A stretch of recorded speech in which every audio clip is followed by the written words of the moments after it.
Bonjour.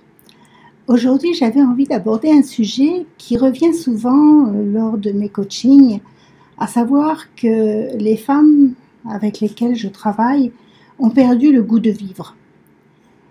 Il est vrai que lorsque l'on perd le goût de vivre, on n'a plus ce contact avec nos désirs, avec nos besoins, avec ce qui nous correspond vraiment. Et donc, nous ne sommes pas à même de sentir ce qui est important, ce qui est nécessaire pour nous intrinsèquement.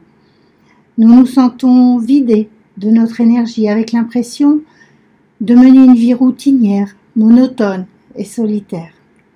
L'envie de rien, le manque d'appétit, ou alors à l'inverse, ça peut être pour d'autres la boulimie. Cette sensation désagréable que son existence n'a aucun sens. On est en mal-être en permanence et l'état émotionnel est pénible. On rumine, on a des sensations de mal-être très profond. Et donc, tout cela domine la vie et c'est incontrôlable. À travers ce mal de vivre, certaines personnes tentent de s'anesthésier dans différentes substances, soit par voie médicamenteuse ou alors par d'autres substances, l'alcool, le tabac, certaines substances aussi nocives, quoique les autres étaient nocives aussi, les précédentes que je vous ai énumérées, mais ça peut être certaines drogues.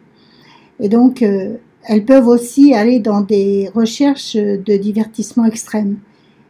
Et tout ça pour ressentir des émotions intenses, ce qui leur donne ce sentiment d'être vivante. Le souci, le problème profond, c'est que au lieu d'aller comprendre la signification de leur mal-être, qui résulte d'une série de besoins non comblés, de valeurs non respectées, eh bien, elles assurent leur survivance par divers moyens artificiels, souvent destructeurs, qui leur permettent de masquer temporairement les causes et les symptômes de leur déchéance. Certaines peuvent aller jusqu'à engendrer consciemment ou inconsciemment des relations toxiques, où elles se complaisent afin de leur rappeler que dans la souffrance, elles existent bel et bien aussi toujours.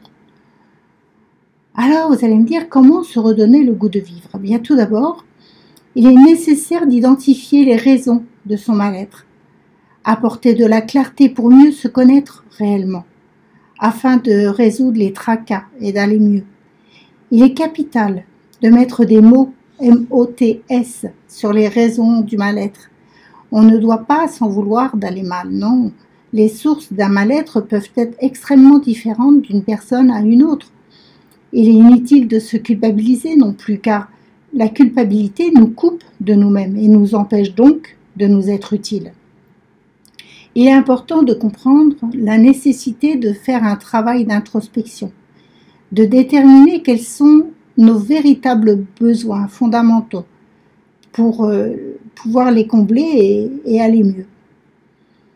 À chaque problème, il y a une solution pour guérir du mal de vivre et retrouver son bien-être. Quand le mal-être est si profond, si ancré, il est difficile, voire impossible d'en guérir seul. Entreprendre un vrai travail de développement personnel, c'est s'offrir une qualité de vie, c'est prendre soin de soi afin d'améliorer son futur. Si vous souhaitez en savoir plus, eh bien cliquez sur le lien en dessous. Je vous dis à la prochaine.